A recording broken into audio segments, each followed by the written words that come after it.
Welcome back. He led the country through the Civil War and freed the slaves. Now, that's a lot of stress, and it showed. Check out pictures of Abraham Lincoln at the start of his presidency and shortly before his assassination just 4 years later.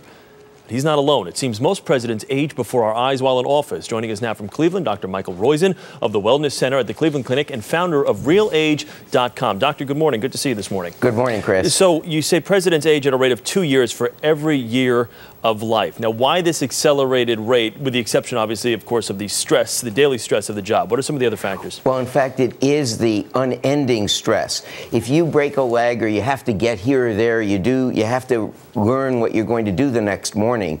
Those are temporary stresses that you manage and don't age you. But it's the constant stress. A friend dies, you're forced to take a new job, you have money problems that age us. Well, the presidents have those unending stresses.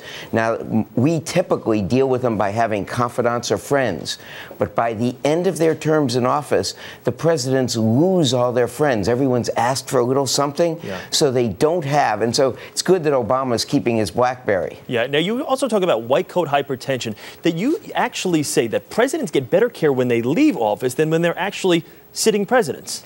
Well, they get good care, but they don't always take it, and they always have hypertension, if you will. You look at it, the white coat hypertension is the first time we measure your blood pressure in the office, it's usually high.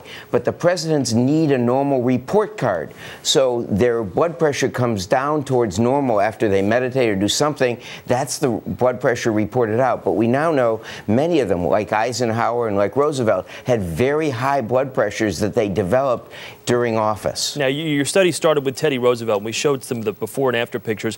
LBJ gained a significant weight while he was in office.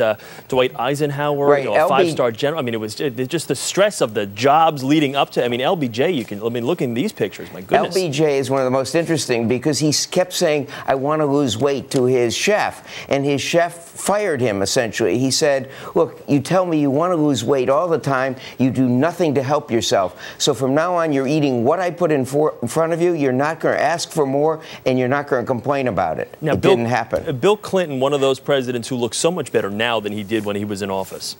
Well, in fact, it helps if the more beautiful you are inside, both from managing stress and the way your arteries look, the more beautiful you look outside, so it shows. That's right. George W. Bush, again, showed the years. Hair was a lot darker, obviously, 8 years ago than when he left. Again, you talk about real age and calendar age, the difference between the two.